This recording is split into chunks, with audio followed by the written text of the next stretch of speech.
Salut les amis, bienvenue sur ma chaîne Manu Agriculteur par Passion. Aujourd'hui, on va s'apprêter dans la semaine sûrement de faire le deuxième apport d'engrais et d'azote sur les céréales. Je voulais vous faire voir un outil que j'utilise. J'utilise FarmStar depuis déjà quelques années. Ça me permet de moduler dans la parcelle l'engrais, les endroits où il y a besoin ou pas besoin. Donc je vais vous expliquer ça en regardant l'écran derrière moi.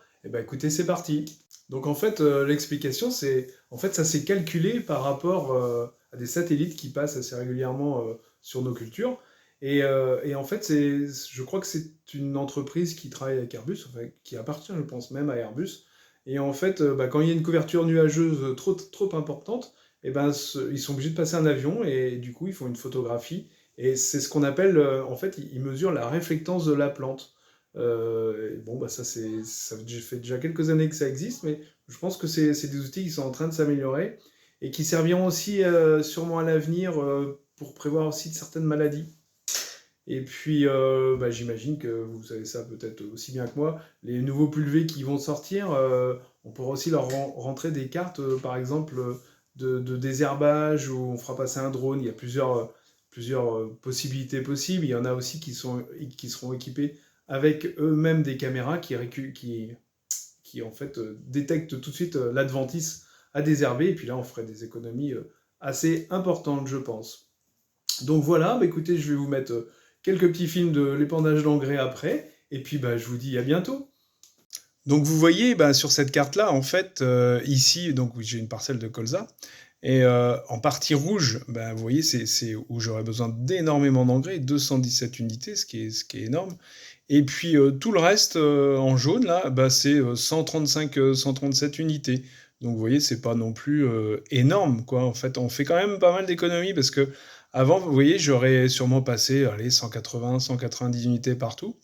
Et puis, avec cet outil-là, ça permet de moduler. Alors là, je vais faire de l'engrais liquide. Donc là, mon tracteur, je vous expliquais l'autre jour, le 516, est équipé de modulation, mais pas le pulvé. Donc, ce qui va se passer, c'est que le prochain pulvé que j'aurai, je pourrai faire aussi mes cartes de modulation. Je le fais, la modulation, surtout sur mes derniers apports d'engrais sur le blé. Et là, c'est vraiment impressionnant quand on regarde ça. On est surpris parce que parfois, à l'œil, on mettrait bien plus, ou parfois des endroits où on mettrait rien du tout, et c'est là qu'il faut en mettre. Enfin, c'est assez surprenant.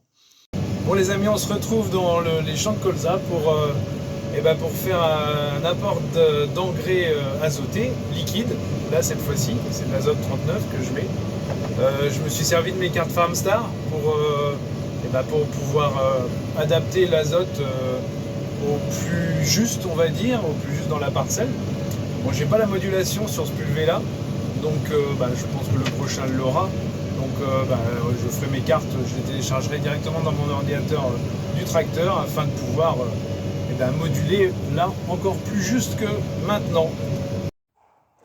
Et pour finir cette semaine qui a été encore une fois très très arrosée, on n'a pas pu finir, on n'a pas fait grand chose dans l'azote liquide. On va recommencer sûrement la semaine prochaine. Et j'espère, avec les conditions qui s'améliorent, peut-être un Smith Févrole.